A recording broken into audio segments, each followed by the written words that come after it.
बिस्मिल्लाहिर्रहमानिर्रहीम। अस्सलाम वालेकुम दोस्तों। आज की वीडियो बहुत अहम है, ख़ास तौर पे उन लोगों के लिए जो बकरियां रखते हैं या भेड़ें रखते हैं, क्योंकि एक बहुत ही ख़तरनाक बीमारी है चक्री की, जिसमें जानवर गोल गोल घूमने लगता है और वो घूमते हुए मतलब कुछ ही दिनों बाद या कुछ ही टाइम बाद वो मर जाता है। तो इसको कहते हैं आम तौर पे पंजाब में, पाकिस्तान में इसको चक्री की बीमारी कहते हैं, यानी गोल गोल जो घूमती है ना बकरी, तो चक्री की बीमारी कहते हैं इसे। अच्छा, इसमें मेन वजह होती है बकरी के जो दिमाग है ना, उसी का सारा किरदार होता है। दिमाग में जो खुलियाँ हैं वो डेड होना शुरू हो जाते हैं, या दिमाग में लार्वा होता है वो उसको जो है दिमाग की खुलियों को डिस्टर्ब करता है, जिसकी वजह से उसका कंट्रोल नहीं रहता मसल्स पे। मसल जो पट्ठे होते हैं उन पर कंट्रोल नहीं रहता और वो पट्ठों का खिंचाव और बकरी का गर्दन को अकड़ाना और इस तरह के काफ़ी सारे मसाइल आ जाते हैं। अच्छा, अभी हम अगर तो सिर्फ पंजाब के, पाकिस्तान के लिहाज से लेंगे तो इसको यही कहते हैं कि चक्री की बीमारी है। लेकिन चक्री की बीमारी जो है ये इसकी बहुत सी इकसाम है।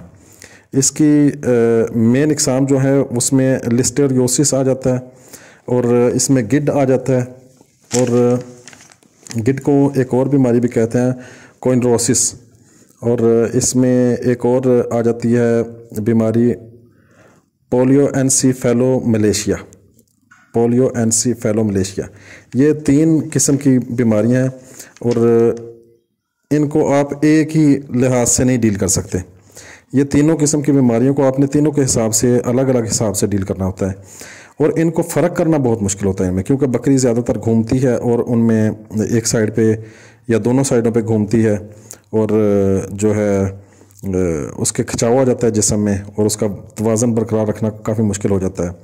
तो तीनों जो है उनमें जो लिस्टोरियोसिस है और जो गिड है, ये 2 बीमारियां, इनमें कवरेज बहुत मुश्किल हो जाती है। बहुत मुश्किल होता है अगर आपको देर से पता चले, अगर टाइम से पता चल जाए तो कवर हो सकती है। लेकिन जो पोलियो एनसीफेलोमलेशिया है, इसमें बकरी के बचने के 95% चांसेस होते हैं, यानी ज़्यादातर बकरी बच जाती है अगर आप ठीक तरीके से ट्रीट कर लें। अच्छा, अभी हम देखते हैं कि लिस्टेरियोसिस क्या चीज़ है।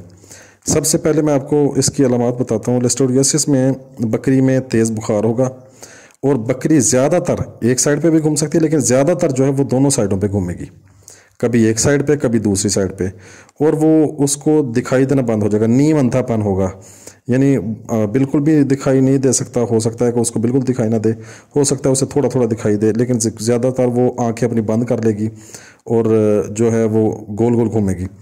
और दूसरे नंबर पे इसकी आंखें जो हैं, अगर आप इसके आँख खोल के देखेंगे तो वो आंखें सुर्ख हो जाएंगी इसमें, ठीक है। और इसमें जो है ना गर्दन का खिंचाव आ जाएगा, पट्ठों में खिंचाव आ जाएगा, और टांगे जो है उनको मतलब गिर के वो टांगों को ज़ोर ज़ोर से मारेगी बकरी जो है। तो इस तरीके से लिस्टेरियोसिस जो है ना, ये इसका जो है ये इसकी पहचान है। ख़ास तौर पे इसकी पहचान है कि आँखों में जो सुर्ख रंग आ जाता है। ख़ास तौर पे इसको जब आपने बाकी बीमारियों से अलग करना है तो इसको इस हिसाब से अलग करना है कि इसकी आँखों में सुर्खी आ जाती है। अच्छा, आगे यह है कि इसको मज़ीद भी 3 किस्मों में तकसीम किया गया है कि दिमाग का किस हिस्से पे असर है, तो उसकी तरफ मैं नहीं जाता। मैं सिर्फ उसी साइड पे रहूँगा कि हम, क्योंकि इनका इलाज, तीनों जो मसले हैं ना इसके आगे, लिस्टेरियोसिस की जो 3 किस्में हैं उसका मेन इलाज जो है वो एक ही है, ठीक है जी। अच्छा, इसकी वजूहत होती हैं कि एक तो जिसमें बैक्टीरिया आ जाता है, वायरस की वजह से भी हो जाती है, फंगस की वजह से, यानी जो उल्ली लग जाती है रोटी को, जो कोई चीज़ पड़ी हो, खाना पड़ा हो तो वो उसको लगना शुरू होती है, स्फैसी उसको कहते हैं फंगस, उसके ज़रिए भी लग जाती है। और प्रोटोजोल की वायरस की वजह से भी हो जाती है। तो जो है प्रोटोजोल की वजह से भी हो जाती है। ये जो वायरस की वजह से होती है ना, उसमें बचना जो है इसका तकरीबन नामुमकिन होता है। बाकी में कवरेज जो है वो काफ़ी मतलब चांसेस हैं कि वो कवर हो जाएगी। जब भी आपकी बकरी ढीली पड़ जाए, बुखार हो जाए और खड़ी सर को झटकने लगे, तो आप उस पर फौरी तौर पे पूरा ध्यान शुरू कर दें कि ये क्या कर रही है। फिर आपने इन तीनों बीमारियों, जो तीनों मैं जिक्र कर चुका हूँ, उनका और इसका आपने डिफरेंस करना है। डिफरेंस करने के बाद आपने फ़र्क करना है इन सारी बीमारियों में कि कौन सी बीमारी है, फिर उसके हिसाब से ट्रीट करना है। या फिर अगर आपको ना समझ आ रही है तो आप तीनों भी ट्रीट कर सकते हैं, इसका नुकसान कोई नहीं है। अच्छा, जो मेन है इसका इलाज जो है वो ये है कि जो है एंटीबायोटिक वो आपने देना है, हाई पोटेंसी का एंटीबायोटिक होगा। और उसमें जो सबसे मेन काम इसमें करता है वो है ऑक्सीटेट्रासाइक्लिन। मैं कोशिश करूँगा कि वीडियो में नाम भी उसका लिख दूँ, ऑक्सीटेट्रासाइक्लिन। और ऑक्सीटेट्रासाइक्लिन के साथ आपने इसको डेक्सामेथासोन इंजेक्शन लगाना होगा। डेक्सामेथासोन सिर्फ उस सूरत में लगाना है अगर बकरी गब्बन नहीं है। अगर बकरी गब्बन है तो फिर आपने आइसोफ्लूप्रेडोन लगाना है। ये मैं नाम जो है वो आपको स्क्रीन पे भी लिख देता हूँ इंशाल्लाह ताला। मैं एक बार रिपीट कर देता हूँ, एक तो ऑक्सीटेट्रासाइक्लिन लगाना है और एक डेक्सामेथासोन जो बकरी गब्बन नहीं है उसको लगाना है, और जो बकरी गब्बन है उसको आइसोफ्लूप्रेडोन लगाना है। अच्छा, डोज़ उनके ऊपर लिखी होती है, आपने जितनी डोज़ लिखी है उससे ज़्यादा लगानी है। 1 सीसी बकरी के साइज़ के हिसाब से आधा सीसी या 1 सीसी आपने ज़्यादा लगानी है, क्योंकि उसको कवरेज के लिए ज़्यादा देनी पड़ेगी। अच्छा, उसके बाद दूसरी आ जाती है जो है गिड की बीमारी आ जाती है। उसमें भी बकरी जो घूमती है, लेकिन इसमें फ़र्क ये होता है कि बकरी जो है वो एक साइड पे घूमती है और सर को किसी चीज़ के साथ लगाकर खड़ी रहती है, और या सर को हल्का हल्का सा मारती है किसी चीज़ पे, और मतलब तकलीफ़ में पता चलता है कि तकलीफ़ में होती है, और लकवा भी हो जाता है बकरी को, और बकरी शोर करती है। ये इसमें भी अंधापन आ जाता है। लेकिन मेन फ़र्क इसका यही है लिस्टोरियोसिस और गिड में, कि लिस्टोरियोसिस में जो है आँखें जो हैं वो सुर्ख हो जाती हैं, इसमें आँखें सुर्ख नहीं होती। अच्छा, इसकी वजह होता है एक लार्वा होता है जो ख़ास तौर पे होता है कुत्तों की जो है ना आंतें यानी पेट है उसमें होता है, और जब कुत्ता पोटी करता है कहीं पे या बिल्ली पोटी करती है कहीं पे और वहाँ पे चारा उगता है तो बकरी खाती है, तो बकरी के पेट में वो चारा चला जाता है, वो जो जरासीम है वो चला जाता है, फिर वहाँ जाकर बच्चे देता है, फिर वो मज़ीद बच्चे देता है पेट में, फिर वो खून में शामिल हो जाता है, खून से होकर वो दिमाग में चला जाता है, तो दिमाग में जाके गुब्बारा सा बना लेता है ये एक साइड पे। इसमें एक साइड पे बकरी घूमेगी, दोनों साइडों पे बकरी नहीं घूमेगी, एक साइड पे वो बना लेता है, और ये सींग के पिछली साइड पे बनाता है ज़्यादातर। तो बकरी जो है वो अपना सर जो है वो ऊपर को उठाएगी या साइड पे करेगी इस तरीके से कि उसको जो है ना वो हिलाने की कोशिश करेगी, उसको सुकून महसूस होगा। तो पहली बात तो यह है कि जब आपने बकरियां रखनी हो तो कोशिश करें कि साफ़ सुथरी खुराक दें। तो अगर आप साफ़ सुथरी खुराक देंगे तो फिर जो है इसका मसला नहीं बनेगा। अगर आपने साफ़ सुथरी खुराक देने के अलावा उसकी डिवर्मिंग करते रहे टाइम से, तो फिर भी इस बीमारी के चांसेस बहुत कम होते हैं। और इसका जो वाहिद इलाज है वो है सर्जरी, यानी उसके ऑपरेशन करके तो डॉक्टर जो है वो उसका जो है ना क्या कहते हैं जो गुब्बारा सा होता है लार्वे वाला, उसको निकाल देते हैं। ठीक है, और उसके अलावा इसके में आइवरमेक्टिन जो है इंजेक्शन वो ज़ेरे जल्द लगता है जल्द के नीचे, वो भी काम दे जाता है। अच्छा, इसमें जो है आपने उसके अलावा जो देसी तरीका है उसको मैं आपको बता देता हूँ। अगर ये बीमारी है लार्वे वाली तो फिर आपका देसी नुस्खा चल जाता है। नंबर 1 तो यह है कि मोटी रोटी पकाएं और उसको गरम गरम को उसके सर पे रख दें, बकरी के सर पे रख दें, सींगों की बैक साइड पे ख़ास तौर पे, या सींगों की इर्द गिर्द वाली साइड पे ख़ास तौर पे। तो वहाँ पे जब हीट पहुँचेगी उसको लार्वे को, तो वो खुद ही मर जाएगा और बाहर नाक के ज़रिए बाहर आ जाएगा।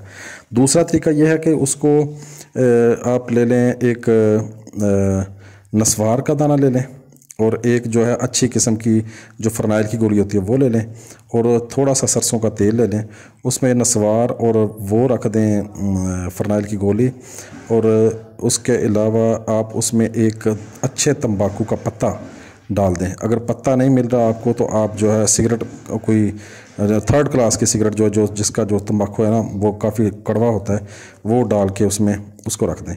फिर उसको आप छान लें, 6 घंटे आपने पड़ा रहने देना है, 6 घंटे उसके बाद आपने उसको छान लेना है कपड़े के साथ, और उसको आपने बकरी का नाक उठा के ऊपर उसमें आपने 5-5 कतरे दोनों साइडों पे डालने हैं, और इस तरीके से उसका मुंह ऊपर उठा के रखना है कोई 1 मिनट तक के उसके जो कतरे हैं ना वो दिमाग तक पहुँचें। जब वो दिमाग तक पहुँचेंगे तो वो लार्वा जो है वो बाहर आ जाएगा, मर जाएगा, और आपकी बकरी ठीक हो जाएगी। और इसके साथ आपने टाइलोपेन का इंजेक्शन लगाना है, और इसके अलावा आपने आइवरमेक्टिन का इंजेक्शन लगाना होगा, क्योंकि आइवरमेक्टिन भी जो है वो ज़ेर जल्द कीड़ों को बहुत जल्दी मारता है। अच्छा, आइवरमेक्टिन गब्बन बकरियों को लगाते हुए एहतियात करनी चाहिए। बाकी खैर अगर आपने गब्बन बकरी को लगाना पड़ जाए तो आप सरसों का तेल देके उसके बाद लगा सकते हैं। अच्छा जी, इसकी तीसरा हिस्सा जो है वो ये है पोलियो एनसीफेलोमलेशिया। ये सिर्फ विटामिन बी की कमी की वजह से होता है। और विटामिन बी की कमी की वजह से जो दिमाग को खुराक पहुंचनी होती है, प्रोटीन पहुंचनी होती है, वो दिमाग को पहुंचना बंद हो जाती है और दिमाग के खुलकिये मरना शुरू हो जाते हैं। और बकरी सेम वही अलामात जो बाकी बीमारियों में वो शुरू कर देती है इसमें भी। तो इसमें फ़र्क ये आ जाता है कि इस बीमारी में जो है बकरी घूमती भी है और बकरी जो है सर को झटके भी लगाती है, क्योंकि उसके सर के जो दिमाग के खुलिये हैं वो मरना शुरू हो जाते हैं, तो उसके सर में तकलीफ़ होती है, चीखती भी है, सारी अलामात वही हैं। अच्छा, इसमें फ़र्क करना बहुत मुश्किल हो जाता है इन सारी बीमारियों में ना।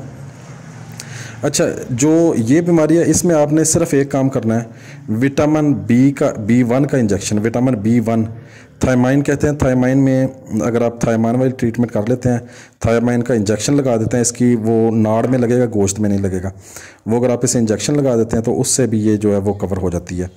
ज़्यादातर इसमें बकरी बच जाती है, इसलिए आप इसका इलाज लाजमी करें। जब भी इस तरह का मसला बने तो ये तीनों इलाज आप इकट्ठे कर लें। अगर आपको नहीं समझ आ रही कि कौन सा इलाज करूं, अगर आप तीनों इलाज इकट्ठे कर लेंगे तब भी आपकी बकरी के बचने के चांसेस ज़्यादा हैं। और अगर आप तीनों जो है इलाज नहीं करते, आपने डिफ्रेंशिएट कर लिया है, फ़र्क कर लिया है, तो फिर आप अलहदा से अपना एक इलाज भी कर सकते हैं। याद रखें कि बकरियों को साफ़ सुथरा खाना दें, बकरियों का ख़ास तौर पे ध्यान रखें। जब भी कोई बकरी जो है वो पट्ठों का खिंचाव या दिमाग या सर को ऊपर झटके वगैरह लगा रही हो तो उसको जो है ना ये बीमारियाँ तीनों में से एक बीमारी हो सकती है। तो आप जो है पूरा ध्यान रखेंगे तो फिर आप इसका इलाज कर सकेंगे, क्योंकि ये जो बीमारियाँ हैं अगर थोड़ी सी लेट हो जाएं तो फिर जो है ना वो मुमकिन नहीं रहता इनका इलाज।